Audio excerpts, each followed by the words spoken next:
Vendredi 20 mai 2022. Lecture du livre des Actes des Apôtres, chapitre 15, versets 22 à 31. En ces jours-là, les apôtres et les anciens décidèrent avec toute l'Église de choisir parmi eux des hommes qu'ils enverraient à Antioche avec Paul et Barnabé. C'étaient des hommes qui avaient de l'autorité parmi les frères. Jude, appelé aussi Barsabas, et Silas. Voici ce qu'il écrivit de leurs mains. Les apôtres et les anciens, vos frères, aux frères issus des nations qui résident à Antioche, en Syrie et en Cilicie. Salut.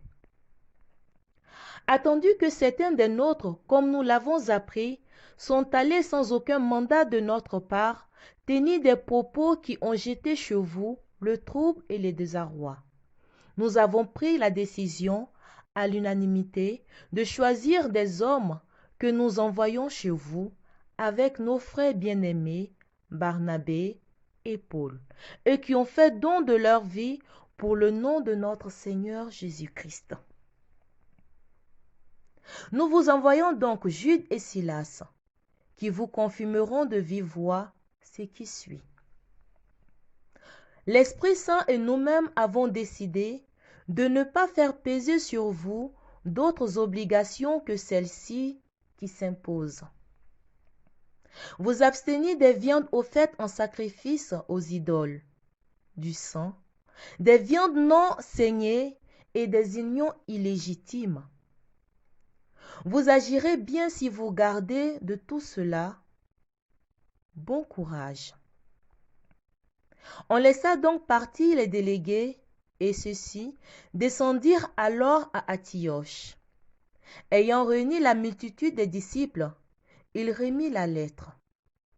À la lecture, tous se réjouirent du réconfort qu'elle apportait. Parole du Seigneur. Nous rendons grâce à Dieu. Bonjour chers amis, joie de vous retrouver pour continuer la méditation des actes et des apôtres.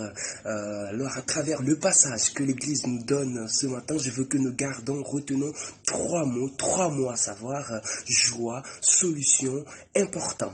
Alors joie parce que le Seigneur nous communique sa joie. Au verset 31, nous pouvons lire ceci: à sa lecture, tous se réjouir du réconfort qu'elle apportait. Amen. Le Seigneur veut que nous demeurons dans la joie. Alors, joie dans notre cœur, joie autour de nous, joie dans toute l'Église. Soyons dans la joie, car le Christ est amour.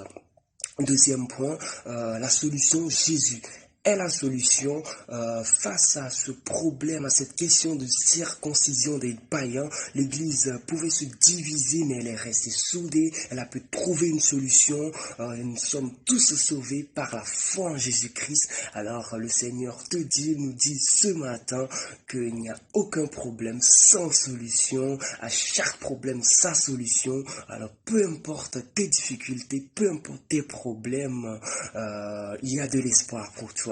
Jésus est la solution. Amen. Alors, troisième point important, tout est important dans la vie. Il n'y a rien d'insignifiant dans la vie.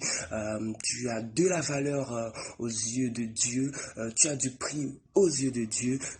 Le Seigneur a mis à côté de toi des personnes pour qui tu es important. Alors si à la simple lecture d'une lettre, cela peut réjouir le cœur de toute une église, l'église d'Antioche et l'église de la Syrie, c'est qu'il n'y a rien d'insignifiant dans la vie. Alors aujourd'hui, soyons porteurs de la joie, là où nous allons nous retrouver. Soyons porteurs du réconfort, là où nous allons nous retrouver à travers les petites choses que la vie nous donne. Alors sois prêt à dire un bon bonjour à celui-là que tu vas croiser, sois prêt à dire un grand merci à celui-là qui t'a fait du bien, sois prêt à demander pardon à celui-là que tu as offensé, sois prêt à encourager celui-là qui n'arrive pas à se décider, et sois prêt également à dire un gros bravo à celui-là qui fait bien les choses. Alors Jésus est ma joie, Jésus est la solution. Jésus merci, Jésus bravo.